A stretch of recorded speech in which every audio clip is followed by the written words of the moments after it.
22 साल का जवान लड़का बाजार जा रहा था। आज उसके जीवन की पहली कमाई यानी कि उसकी पहली सैलरी आई थी। अपनी पहली कमाई से वो अपनी माँ के लिए चप्पल खरीदना चाहता था। बाजार में एक अच्छी सी चप्पल की दुकान देखकर वो उसके अंदर गया। दुकान वाले से कहा, सेठ जी लेडीज के लिए एक जोड़े अच्छी सी चप्पल दिखाइएगा। दुकान वाले ने लड़के को चप्पल का नाप पूछा।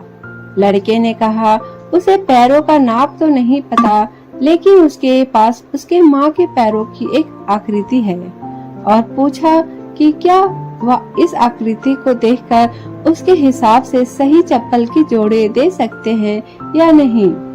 दुकान वाला लड़के की बात सुनकर आश्चर्यचकित था।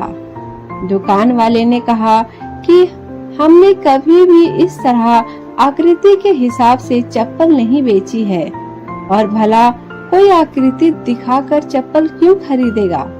तुम खुद अपनी माँ को यहाँ लेकर उनके पैरों का नाप क्यों नहीं दे देते। लड़के ने कहा वह शहर में रहता है और उसकी माँ बहुत दूर गांव में। उसकी माँ ने जीवन में कभी चप्पलें नहीं पहनी हैं, फिर भी उसने बहुत मेहनत करके मुझे पढ़ाया लिखाया और इस काबिल बनाया कि मैं अच्छी नौकरी कर सकूं। मैं जब घर से नौकरी के लिए निकला था तब मैंने ये तय कर लिया था कि अपनी पहली तनख्वाह से सबसे पहले माँ के लिए चप्पल लूंगा। इसीलिए उनके पैरों की आकृति इस पेपर में बना ली थी। लड़के ने एक सफेद कागज में बनी पैरों की आकृति दुकान वाले को दिखाते हुए कहा। लड़के की बातें सुनकर दुकान वाले की आंखों में पानी आ गया। उसने अपने तजुर्बे के हिसाब से आकृति को देखकर योग्य माप की चप्पल उस लड़के को दे दी। दुकान वाले ने एक और चप्पल उसी माप की उस लड़के को देते हुए कहा कि अगर माँ की चप्पलें टूट जाए तो यह दूसरी चप्पलें दूसरे बेटे की तरफ से उन्हें दे देना। लड़का भावुक हो गया और उसने चप्पल के पैसे चुकाए और चप्पल के दोनों जोड़े लेकर जाने लगा। तभी पीछे से दुकानदार ने लड़के को रोकते हुए पूछा कि क्या वह पेपर में बनी पैरों की आकृति उसे दे सकता है।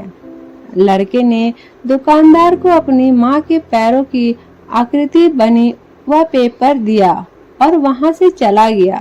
दुकानदार ने चित्र को अपने दुकान में बने देवघर में रख दिया। दुकान में काम करने वाले कर्मचारी ये देखकर हैरान थे।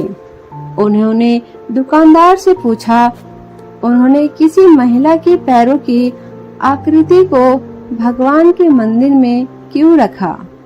दुकानदार ने कहा, यह किसी साधारण महिला के पैरों की आकृति नहीं है, यह एक बहुत ही महान माँ के पैरों की आकृति है, जिसने इस लड़के का इतने अच्छे संस्कारों से पालन पोषण किया है। इस लड़के की तरक्की को कोई नहीं रोक सकता और मुझे भरोसा है कि इन पैरों की कृपा की वजह से हमारी दुकान भी हमेशा हरी भरी रहेगी और दुकान अच्छी चलेगी। दुनिया में माँ हर किसी की होती है, बिना माँ के जीवन संभव नहीं है, लेकिन बहुत कम खुशनसीब लोग होते हैं जो माँ का महत्व समझते हैं और उन्हें हमेशा खुश रखने का प्रयत्न करते हैं। दोस्तों, उम्मीद करती हूँ ये छोटी कहानी आपको अच्छी लगी होगी। अगर कहानी अच्छी लगी तो मेरे चैनल को भी सब्सक्राइब करके मुझे सपोर्ट कीजिए। दोस्तों, आपका दिल से धन्यवाद।